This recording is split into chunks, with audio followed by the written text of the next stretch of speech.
So, hello. Been a while. Today I'm going to be talking about the Soviet uh, Y2-K, or sorry, Russian, it's not Soviet, respirator, which is still in current production. I bought this one brand new. It even came with a tag, which is pretty cool. I don't think that's the original seller, but it is a tag. Uh, it's got sizing on here too, but I'm pretty sure that's for clothes. I think.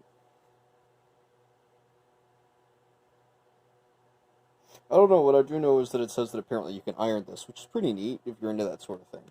Not that I would. Anyway, yeah, this is the Y2-K. It is very similar to the P2 respirators used in Chernobyl, and that's kind of why I bought it. Actually, was a friend was asking about which ones are used on the show, and this is the closest that a friend of mine could find, because the original ones are getting scarce. So I ended up with this, and it is kind of really abysmal. Honestly, it's probably the worst, or one of the worst half masks I've ever owned, except for a Chinese one that's leaking charcoal, and that's also like brand new. But to get into it, it functions the same as the P2 respirator. You have a metal nose clip, which on the P2 is a lot thicker. I think it's about that thick on the P2. Here it's relatively thin. Obviously, you have your exhale valve and you have your primary filter.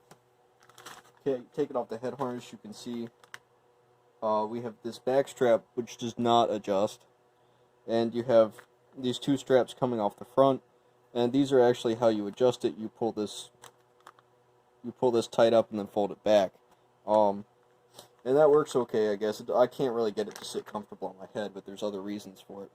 Now, inside it is a very simple setup. Obviously, you see this plastic bag. This is what seals around your face. You have your two inlet valves where the air passes through this green filter and then this white portion that I'm not really sure what it is because obviously I can't really physically contact it. And then it, it goes through your system and it exhales here. As you can see, there's this plastic ribbing along the inside to kind of help keep its shape. Now, my one main complaint about this mask is obviously you have your nose clip here. And due to how you basically want to seal all of this, you want it, it would be preferable if you could go around the entire way like that or something.